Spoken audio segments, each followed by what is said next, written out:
Welcome to my YouTube channel. Friends, ಇವತ್ತು ಒಂದು ಸಾದಾ ಬ್ಲೌಸ್ ಕಟ್ಟಿಂಗ್ನ ಮಾಡ್ತಾ ಇದ್ದೀನಿ. ಸಾದಾ ಬ್ಲೌಸ್ ಕಟ್ಟಿಂಗ್ ಅಂತ ಅಂದರೆ ಒಂದಕ್ಕಿಂತ ಹೆಚ್ಚು ಬ್ಲೌಸ್ಗಳನ್ನ ಕೊಟ್ಟಾಗ ನಾವು ಯಾವ ರೀತಿ ಕಟ್ಟಿಂಗ್ ಮಾಡ್ಕೋಬೇಕು ಅನ್ನೋದನ್ನು ತೋರಿಸ್ತೀನಿ. ನಾನು ಫಸ್ಟಿಗೆ ಎಲ್ಲ ಈ ಥರ ಬ್ಲೌಸ್ದ ಒಂದು ಸರಿ ಅಂದರೆ 2-3 ಬ್ಲೌಸ್ ಕೊಟ್ಟಾಗ ಒಂದೇ ಬ್ಲೌಸಿಗೆ ನಾನು ಎಲ್ಲ ಮಾರ್ಕನ್ನು ಈ ರೀತಿಯಾಗಿ ಮಾಡ್ಕೊಂಡು ಬಿಡ್ತೀನಿ. ಈ ರೀತಿ ಮಾಡಿಕೊಂಡು ಮಾರ್ಕನ್ನ ಎಷ್ಟೆಷ್ಟು ಇಂಚ್ ತೊಗೊಂಡಿದ್ದೀವಿ ಅಂತ ನಾವು ಬರ್ಕೊಂಡ್ರೆ ಬೇರೆ ಬ್ಲೌಸ್ನ ಕಟ್ಟಿಂಗ್ ಮಾಡೋಕ್ಕೆ ಈಸಿಯಾಗಿರುತ್ತೆ. ಅಥವಾ ನೀವು ಇದನ್ನೇ ಇಟ್ಕೊಂಡು ಕಟ್ಟಿಂಗ್ ಮಾಡ್ಕೋಬೋದು. ಒಂದೊಂದು ಸರಿ ನಿಮಗೆ ಕರೆಕ್ಟ್ ಆಗಲ್ಲ ಅಂತ ಹೇಳಿದ್ರೆ ಈ ರೀತಿಯಾಗಿ ಮೆಜರ್ಮೆಂಟ್ ಮಾಡಿಕೊಂಡು ಕಟ್ಟಿಂಗ್ ಮಾಡ್ಕೊಳ್ಳುವ ವಿಧಾನವನ್ನು ನಾನು ಇವಾಗ ತೋರಿಸ್ತಾ ಇದ್ದೀನಿ. ಫಸ್ಟಿಗೆ ನಾನು ಸ್ಲೀವ್ ಕಟ್ಟಿಂಗ್ ಮಾಡೋದ ತೋರಿಸ್ತೀನಿ. ನೋಡಿ, ಈ ರೀತಿ ಇಟ್ಕೋಬೇಕು. ನಾನು ಇದನ್ನು ಉಲ್ಟಾದಲ್ಲಿ ಐರನ್ ಮಾಡ್ಕೊಂಡಿದ್ದೀನಿ, ಸೀದಾದಲ್ಲಿ ಈ ಥರ ಮಾರ್ಕ್ನ ಮಾಡ್ಕೊಂಡಿದ್ದೀನಿ. ಇದನ್ನು ನಾವು ಮೇಯ್ನಾಗಿ ನೋಡ್ಕೋಬೇಕಾಗುತ್ತೆ. ಯಾಕಂದರೆ ಉಲ್ಟಾ ಸೀದನ ಫಸ್ಟು ನೋಡ್ಕೋಬೇಕು. ನೀವು ಇದು ಇನ್ಸೈಡ್ ಅಂತ ಇದ್ದರೆ ಇದು ಈ ಥರ ಬರ್ಕೊಬೇಡಿ, ಟಾಪ್ ಸೈಡ್ ಇದ್ದರೆ ಟಾಪ್ ಸೈಡ್ ಅಂತ ಬರ್ಕೊಳ್ಳಿ. ನೆಕ್ಸ್ಟು ಈ ಥರ 4 ಫೋಲ್ಡಿಂಗ್ನ ಮಾಡ್ಕೋಬೇಕು. 4 ಫೋಲ್ಡಿಂಗ್ ಮಾಡಿಕೊಂಡು ನೀವು ಮೆಜರ್ಮೆಂಟೇ ಇಟ್ಟು ಕಟ್ಟಿಂಗ್ ಮಾಡಿದ್ರೆ ನಮಗೆ ಆಗುತ್ತೆ ಅಂತ ಅನ್ನೋರು ಮೆಜರ್ಮೆಂಟ್ನ ಫಸ್ಟ್ ಮಾಡ್ಕೊಳ್ಳಿ. ಇಲ್ಲ ಅಂದರೆ ಸ್ಲೀವ್ನ ಈ ರೀತಿಯಾಗಿಟ್ಟು ಕಟ್ಟಿಂಗ್ ಮಾಡ್ಕೊಳ್ಳಿ. ನಾನು ಈ ರೀತಿಯಾಗಿಟ್ಟು ಸ್ಲೀವ್ನ ಕಟ್ಟಿಂಗ್ ಮಾಡ್ಕೊಳ್ತೀನಿ, ಬ್ಯಾಕು ಫ್ರಂಟು ನೆಕ್ಸ್ಟ್ ವಿಡಿಯೋದಲ್ಲಿ. ನೆಕ್ಸ್ಟ್ ಸ್ಲೀವು ಯಾವಾಗಲೂ ನಾವು ಮೆಜರ್ಮೆಂಟ್ ಕೊಟ್ಟಿರ್ತಾರಲ್ಲ ಅದನ್ನೇ ಇಟ್ಟು ಕಟ್ಟಿಂಗ್ ಮಾಡ್ಕೊಳ್ಳೋದ್ರಿಂದ ನಾನು ಸೇಮ್ ಇಟ್ಟು ಕಟ್ಟಿಂಗ್ ಮಾಡ್ತಾಯಿದ್ದೀನಿ. ಅಕಸ್ಮಾತ್ ಹಾಫ್ ಸ್ಲೀವು ಫುಲ್ ಸ್ಲೀವ್ ಮಾಡಿ ಅಂತ ಹೇಳಿದಾಗ ಮಾತ್ರ ನಾವು ಬೇರೆ ರೀತಿಯಾಗಿ ಕಟ್ಟಿಂಗ್ ಮಾಡ್ಕೋಬೇಕಾಗುತ್ತೆ. ಇವಾಗ ಇದನ್ನು ಇಟ್ಕೊಂಡಿದ್ದೀನಿ. ಇಲ್ಲಿ ನೋಡಿ, ಇಲ್ಲಿ ಪೀಸ್ ಕಟ್ಟಬೇಕು. ಹಾಗಾಗಿ ಇದು ಆರ್ಡಿನರಿ ಬ್ಲೌಸ್ ಆಗಿರೋದ್ರಿಂದ ಇದರಿಂದ ಮುಂದೆನೇ ಕಟ್ಕೊಳ್ತೀನಿ. ಒಂದು ಸ್ವಲ್ಪ 1/4 ಇಂಚ್ ಅಷ್ಟೇ ಬೇಕಾಗಿರುತ್ತೆ. ಆವಾಗ ನಮಗೆ ಇಲ್ಲಿ ದಪ್ಪ ಅನ್ನೋದು ಬರಲ್ಲ. ಇಲ್ಲಿ ಎಕ್ಸ್ಟ್ರಾ 1.5 ಇಂಚ್ನಾಗ ನೀವು ಮಾರ್ಕ್ ಮಾಡ್ಕೊಳ್ಳಿ. ನೀವು ಸ್ವಲ್ಪ ಈ ಥರ ಕ್ರಾಸಾಗಿ ಕಟ್ ಮಾಡ್ಕೊಳ್ಳಿ. ಆವಾಗ ನಿಮ್ಗೇನಾಗುತ್ತೆ ಅಂದರೆ ಫೋಲ್ಡಿಂಗು ನೀಟಾಗಿ ಬರುತ್ತೆ. ಈಗ ಸ್ಲೀವ್ನ ಈ ರೀತಿಯಾಗಿ ಕಟ್ಟಿಂಗ್ ಮಾಡ್ಕೊಳ್ಳೋಣ. ನಿಮಗೆ ಸ್ಟಿಪ್ಪಾಗಿರಬೇಕು ಅಂತೇಳಿದ್ರೆ ಗುಂಡು ಪಿನ್ನನ್ನು ಹಾಕ್ಕೊಳ್ಳಿ. ನೋಡಿ, ಸ್ಲೀವ್ ಕಟ್ಟಿಂಗ್ ಮಾಡುವ ಮೆಥಡ್ನ ಈಸಿಯಾಗಿ ಮಾಡ್ಕೋಬೋದು. ಈ ರೀತಿಯಾಗಿ ಇಲ್ಲಿ ಸ್ವಲ್ಪ ಕ್ರಾಸ್ ತಗೊಂಡು ಈ ರೀತಿ ಕಟ್ ಮಾಡಿದ್ರೆ ನಿಮಗೆ ಈಸಿಯಾಗಿ ಫೋಲ್ಡಿಂಗ್ ಅನ್ನೋದು ಚೆನ್ನಾಗಿ ಬರುತ್ತೆ. ಇಲ್ಲಿ ನ್ಯಾಚ್ ಹಾಕ್ಕೊಳ್ಳಿ. ಮತ್ತು ಈ ಪಾಯಿಂಟು ಇಲ್ಲಿ ಇಟ್ಕೊಂಡಿರ್ತೀವಲ್ಲ, ಇಲ್ಲಿ ನೀವು ಫಸ್ಟೇ ಮಾರ್ಕ್ ಮಾಡ್ಕೊಬಿಡ್ಬೇಕು, ಇಲ್ಲಾಂದರೆ ಕನ್ಫ್ಯೂಸ್ ಆಗುತ್ತೆ. ಈ ರೀತಿಯಾಗಿ ಮಾರ್ಕ್ ಮಾಡಿಕೊಂಡು ನ್ಯಾಚ್ ಹಾಕ್ಕೋಬೇಕು. ಸ್ಲೀವ್ ಕಟ್ಟಿಂಗ್ನ ಎಷ್ಟು ಈಸಿಯಾಗಿ ಮಾಡ್ಕೋಬೋದು ನೋಡಿ, ಈ ರೀತಿಯಾಗಿ ಬರುತ್ತೆ.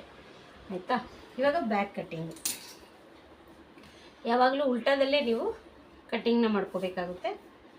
ಇವಾಗ ನಾನು ಮೆಜರ್ಮೆಂಟು ಮಾರ್ಕಿಂಗಲ್ಲಿ ಬರೆದಿಟ್ಕೊಂಡಿದ್ದೀನಲ್ಲ ಅದ್ರ ಪ್ರಕಾರ ತೋರಿಸ್ಕೊಡ್ತೀನಿ. ಫಸ್ಟು ಸ್ಕೇಲ್ ತೊಗೋಬೇಕು. ಸ್ಕೇಲಲ್ಲಿ ಇದು ಫೋಲ್ಡಿಂಗಿಗೆ, ಯಾವಾಗೂ ಲೈನಿಂಗನ್ನು ನಾವು ಫೋಲ್ಡ್ ಮಾಡ್ತೀವಲ್ಲ ಅದಕ್ಕೆ ಅಂತ ಮಾರ್ಕ್ ಮಾಡ್ಕೋಬೇಕು. ಈ ಸ್ಕೇಲ್ ಅಷ್ಟು ನಿಮಗೆ ಎಷ್ಟು ಇಂಚು ಬೇಕಾಗುತ್ತೆ, 1-1.5 ಇಂಚು ಈ ರೀತಿಯಾಗಿ. ಫೋಲ್ಡಿಂಗಲ್ಲಿ ಒಬ್ಬೊಬ್ಬರು ಚಿಕ್ಕದಾಗಿ ಕೇಳ್ತಾರೆ, ಒಬ್ಬೊಬ್ರು ದೊಡ್ಡದಾಗಿ ಕೇಳ್ತಾರೆ. ಆ ಮೆಜರ್ಮೆಂಟ್ನ ನೋಡಿಕೊಂಡು ಮಾರ್ಕಿಂಗ್ನ ಮಾಡ್ಕೋಬೇಕು. ಆಯಿತಾ? ನೆಕ್ಸ್ಟ್ ಬಂದು ಇದು ಈಕ್ವಲ್ ಇಲ್ಲ ಅಂದರೆ ಕಟ್ಟಿಂಗ್ ಮಾಡ್ಕೋಬೇಕು. ಇಲ್ಲಿ ನಾನು ನಿಮಗೆ ತೋರಿಸ್ತಾ ಹೋಗ್ತೀನಿ. ಈ ರೀತಿಯಾಗಿ ಬರೆದಿಟ್ಕೊಂಡಿದ್ದೀನಲ್ಲ, ಈಗ ವೇಸ್ಟ್ ಮೆಜರ್ಮೆಂಟ್ ಬಂದು 34 ಇದೆ. 34ನ ನಾನು ಡಿವೈಡ್ ಮಾಡಿಕೊಂಡ್ರೆ ನೋಡಿ ಈ ರೀತಿಯಾಗಿ ಇವಾಗ 17, 8.5 ಈ ರೀತಿಯಾಗಿ 3 ಭಾಗ ಮಾಡ್ಕೋಬೇಕು. ಈ 8.5 ಅನ್ನೋದು ಇನ್ನೊಂದು 8.5 ತೊಗೊಂಡ್ರೆ 4 ಭಾಗ ಆಗುತ್ತಲ್ವ. ಈ 8.5ನ ಇಲ್ಲಿ ಮಾರ್ಕ್ ಮಾಡ್ಕೊಳ್ತಾ ಇದ್ದೀನಿ. ಇಲ್ಲಿ ಅರ್ಧ ಇಂಚು ಡಾಟಿಗೆ ಸಾಕಾಗುತ್ತೆ. ಇಲ್ಲಿ 1.5 ಇಂಚು ಎಕ್ಸ್ಟ್ರಾ ಪೀಸ್ ಕೊಡ್ತೀವಲ್ಲ, ಎಕ್ಸ್ಟ್ರಾ ಬಿಡ್ತೀವಲ್ಲ, ಅದಕ್ಕೆ ಟೋಟಲ್ 2 ಇಂಚು. ನಿಮ್ಗೆ ಇನ್ನೂ 1/4 ಇಂಚ್ ಬೇಕಂದರೆ ಈ ಕಡೆ 1/4 ಇಂಚ್ ಮಾರ್ಕ್ ಮಾಡ್ಕೊಳ್ಳಿ. ಇವಾಗ ಟೋಟಲ್ ಲೆಂತ್ ಬಂದು ನನಗೆ 13.25 ಇದೆ. 13.25 ಇಲ್ಲಿ ಕೆಳಗಡೆ ನಾವು ಆಲ್ರೆಡಿ ಪಟ್ಟಿ ಅಟ್ಯಾಚ್ ಮಾಡ್ಕೊಳ್ಳೋಕ್ಕೆ ಪೀಸ್ನ ಮಾರ್ಕಿಂಗ್ ಮಾಡ್ಕೊಂಡಿದ್ದೀವಿ. ನೋಡಿ, ಈ ರೀತಿ ಇಟ್ಕೋಬೇಕು. ನೀವು ಸ್ಟಿಪ್ಪಾಗಿ ಇಟ್ಕೋಬೇಕು. ಕೊಟ್ಟಿರೋ ಮೆಜರ್ಮೆಂಟ್ ಬ್ಲೌಸ್ನ ಟೈಟಾಗಿ ಎಳಿಬಾರ್ದು. ಇದು ಸ್ವಲ್ಪ ಸಿಂಕ್ ಆಗುತ್ತೆ ಅಥವಾ ಎಕ್ಸ್ಪೆಂಡ್ ಆಗುತ್ತೆ, ಎರಡೂ ನೋಡ್ಕೋಬೇಕು. ಅದಕ್ಕೋಸ್ಕರ ನೀಟಾಗಿರಬೇಕು. ಇದು 13.25 ಇದೆ. ಅರ್ಧ ಇಂಚು ಎಕ್ಸ್ಟ್ರಾ ತೊಗೊಂಡು 13.25ಗೆ ನಾನು ಮಾರ್ಕಿಂಗ್ನ ಮಾಡ್ಕೊಳ್ತಾ ಇದ್ದೀನಿ. ಸ್ವಲ್ಪ ಫಾಸ್ಟಾಗೂ ಕೂಡ ಆಗುತ್ತೆ. ಒಬ್ಬೊಬ್ರಿಗೆ ಇದನ್ನು ಸೇಮ್ ಇಟ್ಟು ಕಟ್ ಮಾಡೋದಕ್ಕಿಂತ ಈ ರೀತಿ ಕಟ್ಟಿಂಗ್ ಮಾಡಿಕೊಳ್ಳೋದು ಈಸಿ ಆಗುತ್ತೆ. ಅದಕ್ಕೆ 2 ರೀತಿಯಲ್ಲೂ ತೋರಿಸ್ತೀನಿ ನೋಡಿ. ಈ ರೀತಿಯಾಗಿ ಇದಾದಮೇಲೆ ನಾನು ಇವ್ರದ್ದು ಚೆಸ್ಟ್ ಮೆಜರ್ಮೆಂಟ್ ಬಂದು 9.5 ಇದೆ ನೋಡಿ. 9.5ಗೆ ನಾನು ಮಾರ್ಕ್ ಮಾಡ್ಕೊತಾ ಇದ್ದೀನಿ. ಇಲ್ಲಿಂದ 2.5ಗೆ ನೆಕ್ ಡೀಪ್ನ ತೊಗೊಂಡು ಇಲ್ಲಿ ಸ್ಟಿಚಿಂಗ್ ಹಾಕ್ಕೊಂಡು 5.5ಗೆ ಮಾರ್ಕ್ ಮಾಡ್ಕೊಳ್ತಾ ಇದ್ದೀನಿ. ಇವ್ರ ಮೆಜರ್ಮೆಂಟ್ ಬಂದು ನನಗೆ 5.5ಗೆ ಬೇಕಾಗಿದೆ, ಹಾಗಾಗಿ 5.5ಗೆ ಮಾರ್ಕಿಂಗ್ ಮಾಡ್ಕೊತಾ ಇದ್ದೀನಿ. ಇಲ್ಲಿ ಕೂಡ ನೀವು 5.5 ಅಥವಾ 5.75 ತೊಗೋಬೋದು. ನಾನು 5.5 ಒಂದು ಗೀಟನ್ನು ತೊಗೊಳ್ತಾ ಇದ್ದೀನಿ. 5.5 ಒಂದು ಗೀಟ್ ಎಕ್ಸ್ಟ್ರಾ ತೊಗೊಂಡು ಸ್ಟ್ರೇಟ್ ಲೈನ್ ಹಾಕ್ಕೊಂಡು ಬಾಕ್ಸ್ ಮಾಡ್ಕೊಳ್ತಾ ಇದ್ದೀನಿ ನೋಡಿ. ಬಾಕ್ಸ್ ಈ ರೀತಿಯಾಗಿ ಮಾರ್ಕ್ ಮಾಡ್ಕೋಬೇಕು. ಮತ್ತು ಇಲ್ಲಿ ಸೆಂಟರಲ್ಲಿ ಈ ರೀತಿಯಾಗಿ ಒಂದು ಮಾರ್ಕಿಂಗನ್ನು ಮಾಡ್ಕೊಳ್ತಾ ಇದ್ದೀನಿ ನಾನು. ಇಲ್ಲಿಂದ ನಾನು 1.5ಗೆ ಒಂದು ಮಾರ್ಕಿಂಗ್ ಮಾಡ್ಕೊಳ್ತೀನಿ. ಇಲ್ಲಿ ಅರ್ಧ ಇಂಚು ಸ್ಟಿಚಿಂಗಿಗೆ ಬಿಟ್ಕೊಳ್ತೀನಿ. ಇದೇ ಟೇಪ್ನ ಈ ರೀತಿಯಾಗಿ ಇಟ್ಕೊಂಡು ಇಲ್ಲಿ ಒಂದು ಮಾರ್ಕ್ ಮಾಡ್ಕೊಳ್ತೀನಿ. ಈ ಮಾರ್ಕ್ ಮಾಡ್ಕೊಳ್ಳೋದ್ರಿಂದ ನಾವು ಈ ಸೆಂಟ್ರ್ ಶೇಪ್ ಮಾರ್ಕ್ಗೆ ಈ ರೀತಿಯಾಗಿ ಮಾರ್ಕ್ ಮಾಡ್ಕೋಬೋದು. ಇದಾದಮೇಲೆ ನಾವು ಏನು ಸ್ಲೀವ್ನ ಕಟ್ಟಿಂಗ್ ಮಾಡ್ಕೊಂಡಿರ್ತೀವಲ್ಲ, ಆರ್ಮೋಲ್ ಚೆಕ್ಕಿಂಗ್, ಅದನ್ನು ಈ ರೀತಿಯಾಗಿ ಮಾಡಿಕೊಂಡ್ರೆ ನಿಮಗೆ ಈಸಿಯಾಗಿ ಗೊತ್ತಾಗುತ್ತೆ. ಇಲ್ಲಾಂದರೆ ಟೇಪಿಂದ ಕೂಡ ಮಾಡ್ಕೋಬೋದು. ತೋರಿಸ್ತೀನಿ ನೋಡಿ. ನೋಡಿ ಕರೆಕ್ಟಾಗಿ ಬಂತಲ್ಲ, ಅದೇ ರೀತಿಯಾಗಿ ನಾವು ನೋಡ್ಕೋಬೇಕು ಯಾವುದ್ಯಾವುದಕ್ಕೆ ಎಷ್ಟೆಷ್ಟು ಮೆಜರ್ಮೆಂಟ್ನ ತೊಗೊಳ್ತೀವಿ ಅನ್ನೋದನ್ನು ನಾವು ನೋಡ್ಕೋಬೇಕಾಗುತ್ತೆ. ಆವಾಗ ನಮಗೆ ಈಸಿಯಾಗಿ ಬರುತ್ತೆ. ಇವ್ರದ್ದು ನೆಕ್ ಡೀಪು 6.75 ಇದೆ. ಮೆಜರ್ಮೆಂಟ್ ಬ್ಲೌಸಲ್ಲಿ 6.75 ಇದೆ. ಅದೇ 6.75ಗೆ ಒಂದು ಸ್ಟ್ರೇಟ್ ಲೈನ್ನ ಹಾಕ್ಕೊಳ್ತೀನಿ. ಇದಕ್ಕೆ ಡೀಪ್ ಜಾಸ್ತಿ ಬೇಡ ಅನ್ನೋರಿಗೆ ಮೇಲೇನು ನೆಕ್ ವಿಡ್ತ್ ತೊಗೊಂಡಿರ್ತೀವಿ, ಕೆಳಗಡೆ ಅಷ್ಟೇ ನೆಕ್ ವಿಡ್ತನ್ನು ತೊಗೊಂಡು ಬಾಕ್ಸ್ ಮಾಡ್ಕೋಬೇಕಾಗುತ್ತೆ. ಸ್ವಲ್ಪ ಶೇಪ್ ಬೇಕು ಅಂತ ಹೇಳಿದ್ರೆ ಅದನ್ನು ಯಾವ ರೀತಿ ಮಾಡ್ಕೊಳ್ಳೋದು ಅಂತ ಸ್ವಲ್ಪ ನೋಡ್ಕೊಳ್ಳೋಣ. ಇಲ್ಲಿ ಬಂದು ಇಲ್ಲಿಂದ ಒಂದು ಸ್ವಲ್ಪ ಈ ಲೈನ್ ಇರುತ್ತಲ್ಲ, ಅಲ್ಲಿಂದ ಸ್ವಲ್ಪ ಆಚೆಯಿಂದ ಹಿಂಗೆ ಮಾರ್ಕ್ ಮಾಡಿಕೊಂಡ್ರೆ ಸಾಕಾಗುತ್ತೆ. ಇವಾಗ ಬ್ಯಾಕಲ್ಲಿ ಇಷ್ಟೇ ಇದೆ. ಸಿಂಪಲ್ಲಾಗಿ ಸಾದಾ ಬ್ಲೌಸ್ ಕಟ್ಟಿಂಗ್ ಇರುತ್ತಲ್ಲ, ಇಲ್ಲಿಂದ 1.5 ಅಥವಾ 2 ಇಂಚು ನಿಮ್ಗೆ ಎಷ್ಟು ಬೇಕಾಗುತ್ತೆ. ಪೀಸ್ ಜಾಸ್ತಿ ಇದ್ದರೆ ಜಾಸ್ತಿ ಕೊಡಿ, ಇಲ್ಲಾಂದರೆ ಕಡಿಮೆ ಕೊಟ್ಟರು ನಡೆಯುತ್ತೆ ನೋಡಿ. ಈ ರೀತಿಯಾಗಿ ನಾನು ಸ್ಟ್ರೇಟ್ ಒಂದು ಲೈನ್ ಹಾಕ್ಕೊಳ್ತಾ ಇದ್ದೀನಿ. ಎಷ್ಟು ಈಸಿ ಇದೆ ನೋಡಿ. ಇವಾಗ ನಾನು ಈ ಕಟ್ಟಿಂಗ್ ಮಾಡಿರುವಂಥ ಬ್ಲೌಸ್ನ ಇಲ್ಲಿ ಇಡ್ತೀನಿ, ತೋರಿಸ್ತೀನಿ ನಿಮಗೆ. ಯಾಕಂದರೆ ಮಾರ್ಕಿಂಗ್ ಮಾಡಿರ್ತೀವಲ್ಲ, ಅದು ಕೂಡ ನಾವು ಕಟ್ಟಿಂಗ್ ಮಾಡ್ಕೊಂಡಿರೋದು ಕೂಡ ನಿಮಗೆ ಸೇಮ್ ಸಿಗಲಿ ಅಂತ ಹೇಳ್ಬಿಟ್ಟು ನೋಡಿ. ಈ ರೀತಿ ಇದೆ. ಇಲ್ಲಿ ಮಾರ್ಕಿಂಗು ನೋಡಿ ಕಾಣಿಸ್ತಾ ಇದೆಯಲ್ಲ, ಈ ಮಾರ್ಕಿಂಗು ಮತ್ತು ಇಲ್ಲಿ ಈ ನ್ಯಾಚ್ ಹತ್ರ ಏನು ಮಾರ್ಕಿಂಗ್ ಮಾಡಿದ್ದೀವಿ ನೋಡಿ, ಅದು ಕೂಡ ನಿಮಗೆ ಕಾಣಿಸ್ತಾ ಇದೆ. ಇಲ್ಲಿ ಏನು ಇವಾಗ ಮೆಜರ್ಮೆಂಟ್ ಮಾಡಿ ನಾನು ಮಾರ್ಕ್ ಮಾಡಿದ್ದು, ಇವಾಗ ಕಟ್ಟಿಂಗ್ ಮಾಡಿರೋದು ಎರಡು ಸೇಮ್ ಇದೆಯಲ್ಲ, ಆ ರೀತಿಯಾಗಿರುತ್ತೆ ಅಷ್ಟೇ. ಎರಡೂ ರೀತಿಯಲ್ಲಿ ನಾವು ಕಟ್ಟಿಂಗ್ ಮಾಡ್ಕೋಬೋದು. ಒಂದೊಂದು ಸರಿ ನಿಮಗೆ ಕನ್ಫ್ಯೂಸ್ ಆಗುತ್ತೆ ಅಂದರೆ ಈ ರೀತಿ ಮಾಡಿ ಈ ಕಟ್ಟಿಂಗ್ ಫಸ್ಟ್ ಮಾಡಿರೋದನ್ನ ಇಟ್ಟು ನೋಡ್ಕೊಳ್ಳಿ. ಆವಾಗ ನಿಮಗೆ ಈಸಿಯಾಗಿ 3-4 ಬ್ಲೌಸ್ಗಳನ್ನ ಕಟ್ಟಿಂಗ್ ಮಾಡ್ಕೋಬೋದು. ಇಷ್ಟು ಈಸಿಯಾಗಿ ಕಟ್ಟಿಂಗ್ ಮಾಡ್ಕೋಬೋದು. ಆರ್ಮೋಲ್ ಶೇಪು ನಾವು ಸ್ಲೀವಿಂದನಾದರೂ ತೊಗೋಬೋದು ಮೆಜರ್ಮೆಂಟು. ಅಳತೆ ಬ್ಲೌಸಿಂದ ಆರ್ಮೋಲ್ನ ಅಳತೆ ಮಾಡ್ಕೊಂಡು ಕೂಡ ಮಾರ್ಕಿಂಗ್ನ ಮಾಡ್ಕೋಬೋದು. 3 ರೀತಿಯಾಗಿ ತೊಗೋಬೋದು ಆರ್ಮೋಲ್ ಮೆಜರ್ಮೆಂಟು. ಇಷ್ಟಾದಮೇಲೆ ಇಲ್ಲಿ ನ್ಯಾಚ್ಗಳನ್ನ ಹಾಕೋಬೇಕು. ಮೇಯ್ನ್ ಇದು ನಮಗೆ ಇಂಪಾರ್ಟೆಂಟಾಗಿ ಆಯಿತಾ.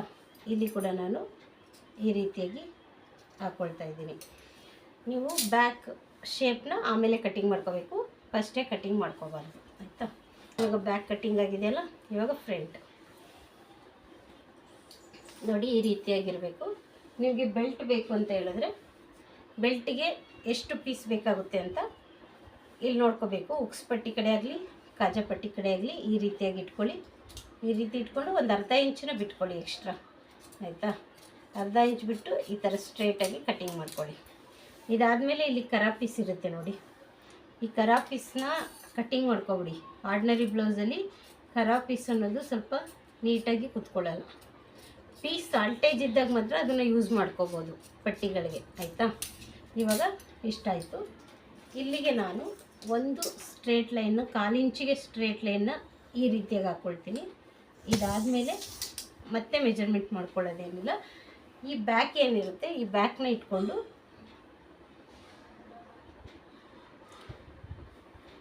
ಆರ್ಮೋಲ್ನ ಕಟ್ಟಿಂಗ್ ಮಾಡ್ಕೋಬೇಕಾಗುತ್ತೆ ನೋಡಿ. ಸ್ಟ್ರೇಟ್ ಇದೆಯಾ ಅಂತ ಒಂದು ಸರಿ ಚೆಕ್ ಮಾಡ್ಕೋಬೇಕು.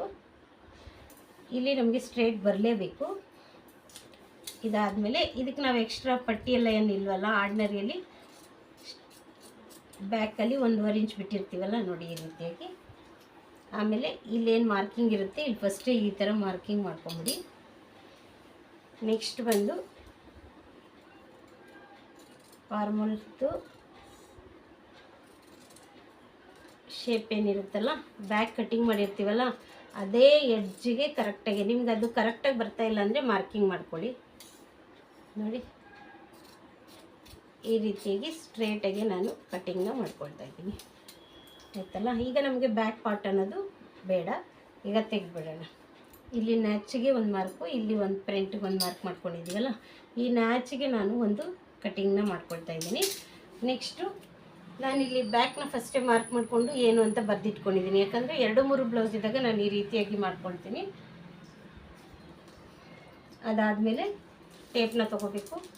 ಇಲ್ಲೇನು 2.5ಗೆ ಮಾರ್ಕ್ ಮಾಡಿದ್ವಲ್ಲ ಅದೇ 2.5ಗೆ ಒಂದು ಸ್ಟ್ರೇಟ್ ಲೈನ್ನ ಹಾಕ್ಕೋಬೇಕು.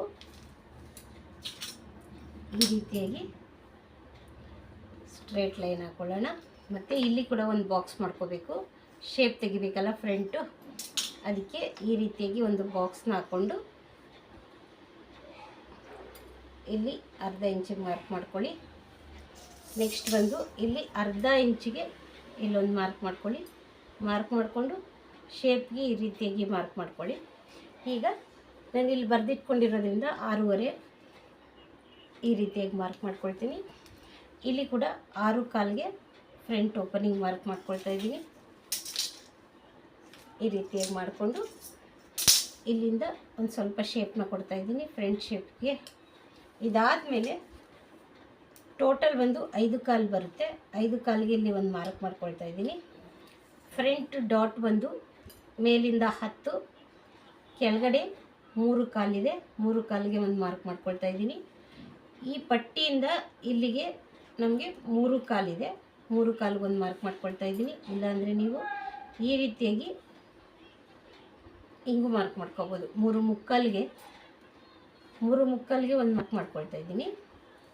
ಆವಾಗ ಇಲ್ಲಿ ನನಗೆ 1 ಇಂಚು ಮತ್ತು ಇಲ್ಲಿಗೆ 1 ಇಂಚ್ ಬರುತ್ತೆ. ಇಲ್ಲಿಂದ ಇಲ್ಲಿಗೆ ಒಂದು ಸ್ಟ್ರೇಟ್ ಹಾಕ್ಕೊಳ್ತೀನಿ, ಇಲ್ಲಿಂದ ಒಂದು ಶೇಪ್ ಕೊಡ್ತೀನಿ, ಮತ್ತು ಇಲ್ಲಿಂದ ಒಂದು ರೌಂಡ್ ಶೇಪ್ ಥರ ಈ ಜಾಯಿಂಟ್ ಮಾಡ್ತೀನಿ. ಎಷ್ಟು ಈಸಿಯಾಗಿ ಮಾಡ್ಕೋಬೋದು ನೋಡಿ. ನಾವು ಒಂದಕ್ಕಿಂತ ಹೆಚ್ಚು ಬ್ಲೌಸ್ಗಳನ್ನ ಈ ರೀತಿಯಾಗಿ ಕಟ್ಟಿಂಗ್ ಮಾಡ್ಕೊಳ್ಳೋದ್ರಿಂದ ಟೈಮ್ ಕೂಡ ಸೇವ್ ಆಗುತ್ತೆ, ಮತ್ತು ಮೆಜರ್ಮೆಂಟ್ ಕೂಡ ವ್ಯತ್ಯಾಸ ಆಗಲ್ಲ. ಮೆಜರ್ಮೆಂಟ್ ಬ್ಲೌಸಿಂದ ಪ್ರತಿ ಸರಿ ಮೆಜರ್ಮೆಂಟ್ ತೆಗೆದು ಕಟ್ಟಿಂಗ್ ಮಾಡೋ ಬದಲು ಒಂದನ್ನು ಈ ರೀತಿಯಾಗಿ ಕಟ್ಟಿಂಗ್ ಮಾಡಿಕೊಂಡು ಒಂದಕ್ಕಿಂತ ಹೆಚ್ಚು ಬ್ಲೌಸ್ಗಳನ್ನ ನಾವು ಸ್ಟಿಚ್ ಮಾಡ್ಕೋಬೋದು. ಇದಾದಮೇಲೆ ಈ ಥರ ನ್ಯಾಚ್ನ ಹಾಕ್ಕೋಬೇಕು. ಮತ್ತು ಫ್ರಂಟು ಇದು ಆರ್ಡಿನರಿ ಬ್ಲೌಸ್ ಆಗಿರೋದ್ರಿಂದ ನಾವು ನೆಕ್ ಶೇಪ್ನ ಕಟ್ಟಿಂಗ್ ಮಾಡ್ಕೋಬೋದು ಆಯಿತಾ. ಇದಾದಮೇಲೆ ಇಲ್ಲಿ front shape, main front shape ಅನ್ನೋದನ್ನ ನಾವು ತಗೋಬೇಕು ಈ ರೀತಿಯಾಗಿ. ಇದಾದಮೇಲೆ ನಾವು ಡಾಟ್ನ ಜಾಯಿಂಟ್ ಮಾಡ್ಕೊತಾ ಹೋಗಬೇಕು ನೋಡಿ ಈ ರೀತಿಯಾಗಿ. ಈ ಮೂರನ್ನು ಜಾಯಿಂಟ್ ಮಾಡ್ಕೊಳ್ಳಿ. ಜಾಯಿಂಟ್ ಮಾಡ್ಕೊಂಡಾದ್ಮೇಲೆ ಇಲ್ಲಿ ಸೆಂಟರ್ ಇರುತ್ತಲ್ಲ, ಇಲ್ಲಿ ಡಾಟ್ ಬರಬಾರ್ದು. ಯಾವಾಗಲೂ ಈ ರೀತಿಯಾಗಿ ಕ್ರಾಸಾಗಿ ನೀವು 3.25 ಇಂಚಿಗೆ 3.25 ಇಂಚಿಗೆ ಒಬ್ಬೊಬ್ಬರಿಗೆ 4 ಇಂಚು, ಇದು ಲೆಂತ್ ಜಾಸ್ತಿ ಇದ್ದರೆ 4 ಇಂಚನ್ನ ತೊಗೊಳ್ಳಿ. ಇದು ನನಗೆ 3.25 ಇಂಚಿಗೆ ಸಾಕು. ಈ ವಿಡ್ತ್ ಮೇಲೆ ಇಲ್ಲಿಂದ ಇದು ಪಟ್ಟಿ, ಇದು ಡಾಟ್ ಇದೆಯಲ್ಲ ಅದು ಕೂಡ ಚೇಂಜ್ ಆಗುತ್ತೆ, ಇದು ಕೂಡ ಚೇಂಜ್ ಆಗುತ್ತೆ. ಇದು ಒಬ್ಬೊಬ್ರಿಗೆ 3.25 ಇರುತ್ತೆ, 2.5 ಇರುತ್ತೆ. ಸ್ಟಾರ್ಟಿಂಗ್ 2.5ಇಂದ ಬರುತ್ತೆ. ಈಗ ನನಗಿದು 3.25 ಇದೆ. ಇದನ್ನೇ ನಾವು ಬೇರೆ ರೀತಿಯಾಗೂ ಕೂಡ ಮಾಡ್ಕೋಬೋದು. ಇಲ್ಲಿಂದ 10.25ಗೆ ಮಾಡಿಕೊಂಡು ಇದು 2.5 ಕೂಡ ಮಾಡ್ಕೋಬೋದು. ಚೆಸ್ಟ್, ಅಪ್ಪರು, ಮಿಡಲು ಆ ರೀತಿಯಾಗಿ ನಮಗೆ ಇದು ಚೇಂಜಸ್ ಆಗ್ತಾ ಬರುತ್ತೆ. ಇದಾದಮೇಲೆ ಕ್ರಾಸ್ ಬೆಲ್ಟು ಆಲ್ರೆಡಿ ಕಟ್ಟಿಂಗ್ ಮಾಡ್ಕೊಂಡಿದ್ರೆ ಅದನ್ನೇ ಸೇಮ್ ಇಟ್ಕೊಂಡು ನೀವು ಕಟ್ಟಿಂಗ್ ಮಾಡ್ಕೊಳ್ಳಿ. ಇಲ್ಲಾಂದರೆ ಅದನ್ನು ಮೆಜರ್ಮೆಂಟ್ ಪ್ರಕಾರನೇ ಕಟ್ಟಿಂಗ್ ಮಾಡ್ಕೊಳ್ಳಿ. ಇದಕ್ಕೂ ನಾನು ಬರೆದಿಟ್ಕೊಂಡಿದ್ದೀನಿ. ಇಲ್ಲಿಂದ ನೋಡಿ ಸ್ಟ್ರೇಟಾಗಿ ಕಟ್ಟಿಂಗ್ ಮಾಡ್ಕೋಬೇಕು. ಆವಾಗಲೇ ಎಕ್ಸ್ಟ್ರಾ ಕೂಡ ಕಟ್ ಮಾಡ್ಕೊಂಡಿದ್ದೀವಲ್ಲ ಅದು ಬೇಕಾಗುತ್ತೆ. ಟ್ರಿಬಲ್ ಫೋಲ್ಡಿಂಗ್ ಮಾಡ್ಕೊಳ್ಳೋದ್ರಿಂದ ಇದು ಕೂಡ ಪಟ್ಟಿ ಆಗೋದ್ರಿಂದ ಇದರಲ್ಲೇ ತೋರಿಸ್ತಾ ಇದ್ದೀನಿ ನೋಡಿ ಈ ರೀತಿಯಾಗಿ. ಇಲ್ಲಿ ಸ್ಟಿಚಿಂಗಿಗೆ ಅಂತ ಅರ್ಧ ಇಂಚನ್ನ ಬಿಡಿ. ಈ ಅರ್ಧ ಇಂಚ್ ಬಿಟ್ಟಾದಮೇಲೆ ಇಲ್ಲಿ ಬರೆದಿಟ್ಕೊಂಡ್ಬಿಟ್ಟಿದ್ದೀನಿ ನಾನು ಆಲ್ರೆಡಿ 3 ಅಂತ, 3 ಮತ್ತು ಇಲ್ಲಿ ಸ್ಟಿಚಿಂಗಿಗೆ. ಮತ್ತು ಈ ಸೈಡು ಅಷ್ಟೇ 2.5 ಮತ್ತು ಅರ್ಧ ಇಂಚು ಈ ರೀತಿಯಾಗಿ. ನಾನು 2-3 ಬ್ಲೌಸ್ ಕೊಟ್ಟಾಗ ಈ ರೀತಿಯಾಗಿ ಕಟಿಂಗ್ ಮಾಡ್ಕೊಳ್ತೀನಿ. ಈ ಮೆಥಡು ನಿಮ್ಗೆ ಇಷ್ಟ ಆದರೆ ಲೈಕ್ ಮಾಡಿ, ಶೇರ್ ಮಾಡಿ ಮತ್ತು ಸಬ್ಸ್ಕ್ರೈಬ್ ಮಾಡಿಕೊಂಡು ಸಪೋರ್ಟ್ ಮಾಡಿ ಫ್ರೆಂಡ್ಸ್. ಪೂರ್ತಿ ವಿಡಿಯೋ ನೋಡಿ. ನಿಮಗೆ ಯಾವುದಾದ್ರೂ ಒಂದು ಹಂತದಲ್ಲಿ ಕೆಲವು ಚೇಂಜಸ್ಗಳನ್ನ ಮಾಡ್ಕೊಳ್ಳೋ ವಿಧಾನಗಳು ಗೊತ್ತಾಗುತ್ತೆ. ಅದನ್ನು ಯೂಸ್ ಮಾಡಿಕೊಂಡು ನೀವು ಸ್ಟಿಚಿಂಗು ಮತ್ತು ಕಟ್ಟಿಂಗ್ನ ಮಾಡ್ಕೋಬೋದು ಫ್ರೆಂಡ್ಸ್. ನೋಡಿದ್ರಲ್ಲ, ಇಲ್ಲಿ ನಾನು ಯಾವಾಗಲೂ ಕ್ರಾಸಾಗಿ 1/4 ಇಂಚನ್ನ ಕಟ್ ಮಾಡ್ಕೊಳ್ತೀನಿ. ಬೇಕಂದರೆ ನೀವು ಈ ಸೈಡ್ ಕೂಡ ಕಟ್ ಮಾಡ್ಕೋಬೋದು. ತುಂಬ ಚೆನ್ನಾಗಿ ನಮಗೆ ಇಲ್ಲಿ ಫ್ರಂಟ್ ಶೇಪ್ ಅನ್ನೋದು ಕೂತ್ಕೊಳ್ಳುತ್ತೆ. ಪಟ್ಟಿ ಅಟ್ಯಾಚ್ ಮಾಡಬೇಕಾದ್ರೆ ನಮಗೆ ಈ ಕ್ರಾಸ್ ಕಟ್ಟಿಂಗ್ ಮಾಡೋದು ಯೂಸ್ ಆಗುತ್ತೆ, ಆಯಿತಾ. ಈ ಥರ ನ್ಯಾಚ್ ಹಾಕ್ಕೊಳ್ಳಿ. ಒಂದೊಂದ್ಸರಿ ಏನಾಗುತ್ತೆ, ಇದು ಸೇಮ್ ಬಂದುಬಿಡುತ್ತೆ. ಆ ಟೈಮಲ್ಲಿ ಕನ್ಫ್ಯೂಸ್ ಆಗೋದು ಬೇಡ ಅಂಥೇಳಿ ಈ ರೀತಿಯಾಗಿ ನ್ಯಾಚ್ ಹಾಕ್ಕೊಳ್ಳಿ. ಇವಾಗ ನಾವು ಇದನ್ನು ನೋಡ್ಕೋಬೇಕಲ್ಲ, ತೋರಿಸ್ಬೇಕು. ನಾನು ಇವಾಗ ಫ್ರಂಟ್ನ ಕಟ್ಟಿಂಗ್ ಮಾಡಿದ್ನಲ್ಲ, ಅದನ್ನು ನಾನು ನಿಮಗೆ ತೋರಿಸ್ತೀನಿ ನೋಡಿ. ಇದನ್ನು ಈ ರೀತಿಯಾಗಿ ಇಟ್ಕೋಬೇಕು. ಸಮವಾಗಿ ಇಟ್ಕೊಂಡು